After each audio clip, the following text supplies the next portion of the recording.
Okay, this is part 2 out of 3 of FollowFurion League of Legends Advanced Tactics, episode 9, The Secrets of Warding and Map Awareness. If you haven't watched part 1 yet, I encourage you to do so immediately. Cheers! Okay, now about the Drake. There are two very different reasons why do you want to ward the Drake. Therefore, the wards have to be placed differently according to each reason. Reason 1 is because you want to protect the Drake and prevent the enemy team from killing it.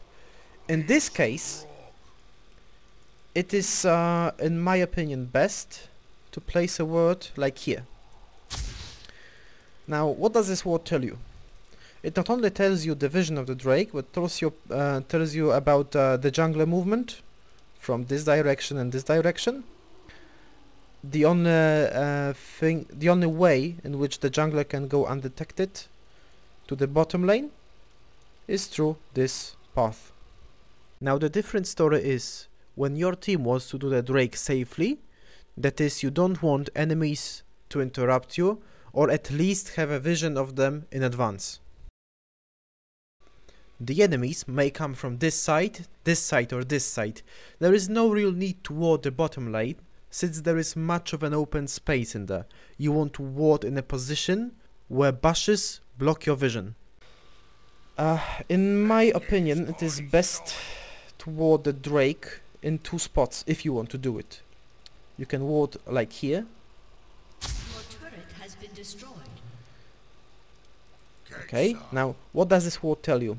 It gives you very big information in advance, because you can see your opponents coming from here and you see them right from this spot. So this is like 2-3 seconds more to react. On the contrary, I want to show you another ward placement also in these brushes. A very popular place to ward, but not the best one in my opinion, is to ward somewhere here. This ward doesn't give you that much information. Sure, you can see the those brushes, but you can't see like this part. Or when the opponent is coming from this end, you'll see him only if he approaches, only if he enters those brushes. So, considering those two ward placements in regard of doing the Drake, I think that this place is much more better. This is some kind of a mistake to ward here if you want to do the Drake. Now, some people ward here, but it's not actually important, because if you stand like here and you do some movement, then you can see that fog of war behind these brushes disappears.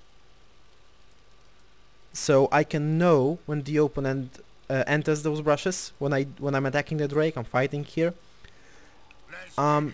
So if you know that someone is in these brushes, there is no real need to ward them.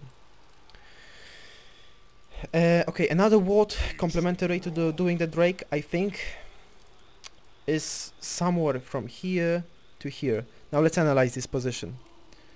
Most people put a ward when they're doing the Drake right here. This is a very bad place to ward. I do not recommend doing this at all, because you don't have vision of here, and the information in advance is very little.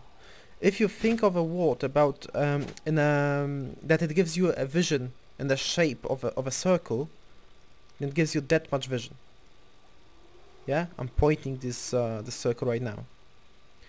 So the problem is that the circle of vision of this ward and the circle of vision of you or your team who is doing the Drake, they actually intersect in somewhere in here. This means that you're having like a double vision of certain areas, which grants you nothing. The way better position to ward, if you want to do the Drake, is to ward a little bit deeper. Personally, I prefer to make it like way deep, like here. Because what does this position give me? Look. Now, this is the vision of the ward. This is the vision of me standing here and my team fighting the Drake. You can see that I have full vision of here. So this ward, if it had been here, it wouldn't give me any new information, but I acquire some information by this ward placement. What those informations are? Information 1, I know that if a team is coming from this direction, I know if team is coming from this direction, and I know it with a significant advance. I have like 3 or 4 seconds more to react, to retreat or decide to do the Drake when this ward is placed here. The same thing as I said with this ward. Also here I have another like extra information. I can see the blue buff. So yeah, that would be all for warding the Drake. Okay, the Baron wards have to be placed in a similar fashion like the Drake wards. You either want to kill the Baron, or you want the Baron to not be killed by your enemies. Therefore, your warding places will be different. Situation A is when you want Baron to be safe and not killed. You can possibly do it by warding here.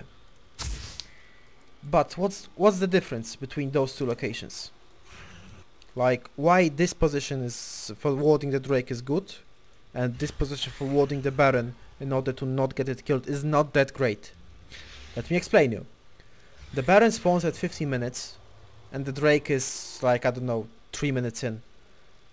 So by the time that the timer hits like 20 minutes, 25 minutes, it is a reasonable time when you can do the Baron, then it is most likely that someone on the enemy team will have an Oracle. It is not likely that he will have an Oracle in the early minutes of the game. Of course, many junglers buy the Oracle, and this is a good thing, but if you take a larger picture, Oracles are more common in later stages of the game. Therefore, if you want to prevent this Baron from getting killed by this ward, it probably won't work, because if someone just passes here, he will just kill this ward and your vision will be over.